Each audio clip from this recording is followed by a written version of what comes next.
আসসালামু আলাইকুম রহমতুল্লাহি বারাকাতু। দর্শকবৃন্দ, এই বাবুকে নিয়ে একটা গল্প বলতেছি। গল্পটা বড় কঠিন। দেখেন, রাত্র এখন বাজে কত? রাত্র বাজে 10টা 25। এই বাবুকে নিয়ে গল্প হলো, আজকে আমি খানবাড়ি তিতুমির মাদ্রাসা এতিমখানার শিক্ষকতা করতে যাইয়া আজকে একটা ইতিহাস হয়েছে। এটা হলো, পাশে একটা বাড়িতে বিয়ে পড়াইছি, তার মায়ের বিবাহ করাইছি। বিবাহটা আমি পড়াইছি। খাবার দাবার যা দিছি ভিআইপি খাবার খাওয়ার পরে পেটটা খুব ভরা। রাতের খাবার খাইনি। তো বাজারেও তেমন একটা যাই না, বাজারঘাটও আজকে তেমন একটা করি নাই। সংসারের অবস্থাও বেহাল। আজকের জন্য বিশেষ করে কোনো তরি তরকারি নাই। তারপরে বাড়ি আসলাম, আসর নামাজে পরে গেলাম। আর বলি গেলাম কি যে আমি একটু তরকারি পাঠাই দেবো না, আমি আজকে খাবো না, ওইটাই পাঠাই দেবো না।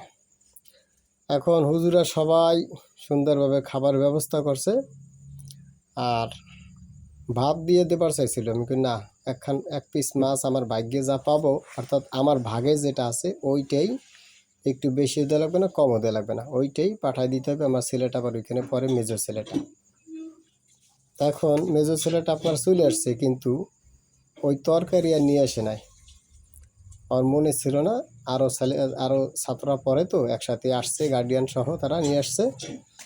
এখন তো মনে করেন আপনার তরকারি আনে নাই, না আনলে এবার মেজো ছেলেকে আমার এই ছোট্ট ছেলে আব্দুর রহমান,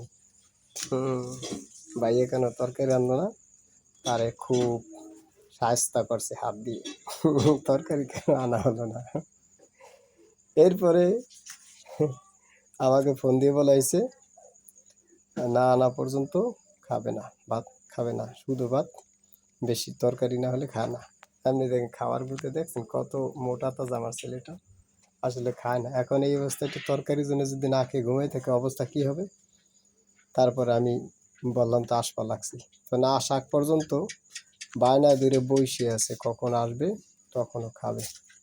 তো ঘটনা ঘটলো কি, মূল ঘটনা, আমি তো কাম কাজ সাইডে পোলাপানে না ঘুমিয়ে আসি না কোন সময়। আজকেই একমাত্র আসলাম, আর কোনো সময় আসিনি। তো দরজা আমি আস্তে আস্তে করে তালা আটকাইতেছি, এই জন্য যে ছাত্ররা ঘুমাইতে অবস্থা, হুজুরা ঘুমাইছে। হাফেজ মাদ্রাসা সে কিন্তু নিজেই তরকারিটা নিয়ে আসছে, হুজুর আপনার ছেলে ভুলে গেছে নিতে, আপনি যান, এটা নিয়ে যান। আর এদিকে তো এও বসা আছে, 10:30 11টা বাজতেছে এখন। এরপরে আমি তরকারিটা আনবার সময় ঘটনা ঘটলো কি, আস্তে আস্তে করে লাগাইলাম যাতে কোনো ছাত্র ঘুমে ডিস্টার্ব না হয়, উস্তাদের ঘুমে ডিস্টার্ব না হয়। কিন্তু এমন অবস্থায় মাদ্রাসা যে কমিটির মেইন যারা থাকে, তাদের মধ্যে থেকে জেবারুল ভাই, উনিও কমিটিতে আছে, উনি আমাকে দেখতেছে। আমি আস্তে আস্তে করে তালা আটকাইতেছি, কয় কি হুজুর, কেমন কি অবস্থা আছেন। আর উনি তার কইতে না কি সমস্যা, তার কোন কারণে কি হুজুর এরকম কেন, ভালো মন্দ তার কয় না। উনি বলে, হুজুর কেমন অবস্থা। আমি বললাম, ভাই ঘটনা তো আসলে কী কব, এই বৃত্তান্তি অবস্থা, কুকুর আল্লাহ মাঝে মধ্যে নেবেন, এইটা এই করবেন, মাঝে মধ্যে নেবেন, মাঝে মধ্যে নেবেন। আর সে আমার লাইট দিয়ে আবার কত দূর আগাই দিয়ে গেল। কিন্তু ঘটনা আমি সব বললেও মানে জিনিসটা তো আসলে কেমন যেন দৃষ্টিগোচর হলো না। এখন বোঝানোর উদ্দেশ্য হলো যে এই বাচ্চাদের কারণে ছেলেবেলে পালতে হইলে মাঝে মধ্যে বাবাকে মাঝে মধ্যে চোর সাজ দেয়। এটা কিন্তু চুরি কিচ্ছু না। কিন্তু জিবরুল ভাইয়ের মন তো ভালো, সে তো বুঝতে পারছে জিনিসটা যে আসলে এই ঘটনা এই। কিন্তু অন্য কেউ যদি দূর থেকে দেখে বসতো, আল্লাহ না করুক, তাহলে তো ঠিক এরকম মনে মনে ভাবতো যে এইরকম মনে হয় এতিমের মাল সম্পদ চুরি করে খায় হুজুরে, কি ঠিক না? তো যাই হোক, আজকে প্রমাণ সহকারে গল্পটা বললাম, আপনাদের কাছে কেমন লাগছে জানাবেন। এখন ওর জন্য যদি আমি খাবারটা না আনতাম, তাহলে রাত্র, ছোট মানুষ, অত দেখেন খাইতে খাইতে কি স্বাস্থ্য দেখছেন, জমে স্বাস্থ্য। আবু তোমার নাম কি? আরে বাবা, বাবা তোমার নাম কি? আব্দুর রহমান। দেখছেন স্বাস্থ্য কত, মাশাল্লাহ। আমার ছেলেপেলে এই ছোটোবেলায় স্বাস্থ্য এরমে থাকে, একটু বড় হইলে তারপরে আবার মোটা তাজা হয়। ওকে যেন দোয়া করবে। তাহলে তোমার তরকারি খাবা বাবা? আসো আসো আসো, জলদি আসো, আসো।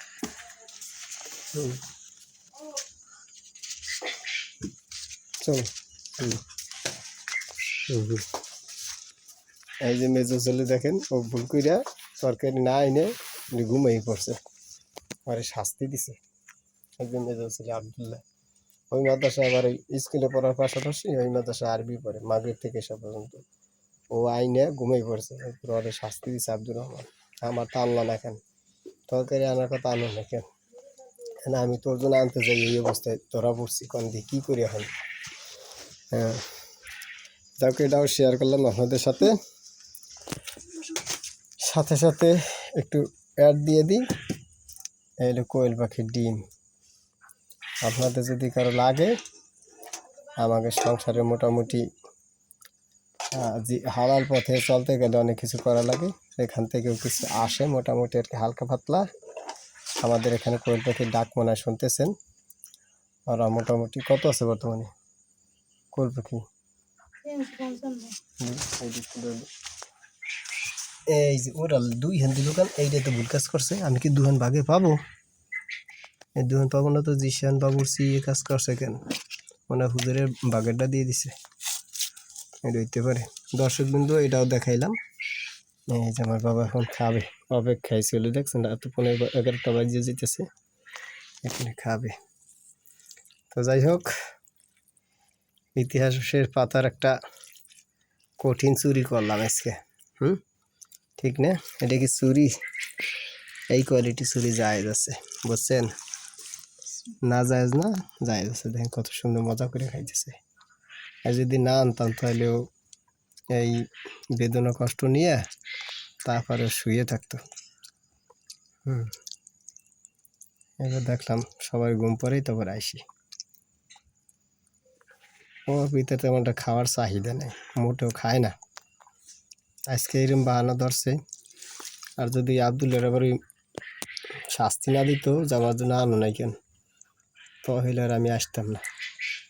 এরপরেও বাচ্চারা আমাকে কইছে যে হয়তো নিয়ে এসে সাইকেল টান দিয়ে যায় না, খাই গেলাম। আমি কি আর থাকা যায়? হে এবারে আইসি স্বাস্থ্য মন্ত্রী।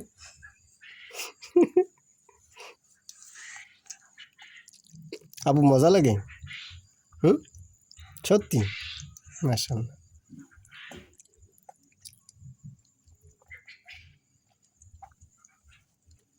এই এই ভিতরেই শিশুদের ভিতরে একটা প্রতিভা থাকে বসে। এরকম যদি কোনো কাহিনী আপনাদের গল্প থাকে, তাহলে অবশ্যই এর থেকে উপদেশ গ্রহণ করে বাচ্চাদের আশা পূর্ণ করবেন। এতে যদি আপনার চোর হইতেও হয়, এ চোর জায়েজ চোর, এই চুরি করাটা জায়েজ, কিন্তু আসল তো চুরি না, সম্পূর্ণ হালাল। এবং আমার নিজের ভাগেরটাই নিয়েছি। একটা মাছ অবশ্য বেশি দিছে, আমি মনে হয় 2টা পাবো কিনা জানি না, জিজ্ঞাসা করবো আগামীকালকে যে 2 পিস দিছো কেন। হ্যাঁ, অবশ্য গতকালকে বোর্ডিংয়ের সবচেয়ে বড় মাথা যেটা, ওইটা আমাকে দিয়েছিল। 3টা মাছ কিনছে, 3টা মাছের ভিতরে একটা মাথা প্রথম আমাকে দিয়েছে, হুজুর আপনি এটা আগে খাবেন, দ্বিতীয়টা দেবো নিজে হাফেজ সাপড়ে, তৃতীয়টা বাবুর্চির কথা বলেছে তুমি এটা খাবা। আজকে গতকালকে আমি খাইছি মাথাটা, আর আজকে হাফেজ সাপ খাইছি মাথাটা দ্বিতীয় মাছের। তৃতীয় মাছ আগামীকালকে জিশান নামে যে বাবুর্চি আছে, ওই ছাত্রটা খাবে। যাই হোক, ভিডিওটা ধারণ করলাম কঠিন একটা উপদেশ, কিন্তু কঠিন উপদেশ। এই জন্য না রাত্রে আসা যায় না, আপনার দেখা গেছে না এসেও পারা যায় না আর কি। তো এই কিছু কিছু মানুষ যদি এরকমভাবে ভুল ধারণা করে, উপদেশ তো অনেক আছে, কিছু কিছু মানুষ যদি ভুল ধারণা করে, দূর থেকে দেখে বসে, তাহলে তো সে অবশ্যই চোর মনে করবে, ঠিক না? যে এরকম মনে হয় এতিমের মাল নিয়ে নিয়ে নিজেরা খায় বক করে, কিন্তু না, সম্পূর্ণ হারাম কথা। এই সমস্ত কথা আসলে বাস্তব গল্প এটাই ছিল। তো এই জন্য আপনারা শিশুদের মনের আশা পূর্ণ করবেন 100%। তা আজকে আসলেই কোনো বাজারঘাট ছিল না, প্রতিনিয়মিত কম বেশি যা থাকে, কিন্তু আজকে করতে পারি না, এই জন্য আর কি এই কাহিনিটা তুলে ধরলাম। তো যাক, আলহামদুলিল্লাহ। কত আছে কিলো কোয়েল পাখি? 355 কোয়েল পাখি আছে, তার ভিতরে নিয়মিতভাবে ডিম 299। মাশাআল্লাহ, আলহামদুলিল্লাহ। কখনো কমে কখনো বাড়ে। তো আপনারা একটু দোয়া করবেন ইনশাআল্লাহ। আবহাওয়াটা যেভাবে আছে, এতে মানুষ বেঁচে থাকতে পারে না, অনেক কষ্ট হয়। তো তার ভিতরে আলহামদুলিল্লাহ আল্লাহ পাক অনেক একটা রহমত বরকত দান করছেন। তো বন্ধুরা আমি আবার এখনই চলে যাব, আর শুধুমাত্র ওই বাচ্চাটার দিকে তাকাইয়ে আসলাম। আমার তো রাত্রে খাবার লাগবে না, কারণ আমি যে পরিমাণ খেয়েছি সেইটাই, ইচ্ছে করে ভাতও আনতে পারতাম, আমার ভাগের ভাত ছিল তো, কিন্তু দেবার চাইছিল, আমি কিছু না, ভাত দেওয়া লাগবে না, শুধুমাত্র আমার ভাগের যে তরকারিটা রয়েছে তরকারিটাই দিয়ে দিও। যাই হোক, ভালো হলো আর কি, এর থেকে আপনাদের অনেক উপদেশ গ্রহণ করতে পারবেন, এই জন্য ভিডিওটা তুলে ধরলাম। তো আপনাদের কাছে কেমন লাগছে ইনশাল্লাহ কমেন্টস করে জানাবেন। ঠিক আছে বন্ধুরা, ভালো থাকবেন, সুস্থ থাকবেন, সকলের শারীরিক মানসিক সুস্থতা কামনা করছি আল্লাহর কাছে। আসসালামু আলাইকুম রহমতুল্লাহি ওয়া বারাকাতুহু।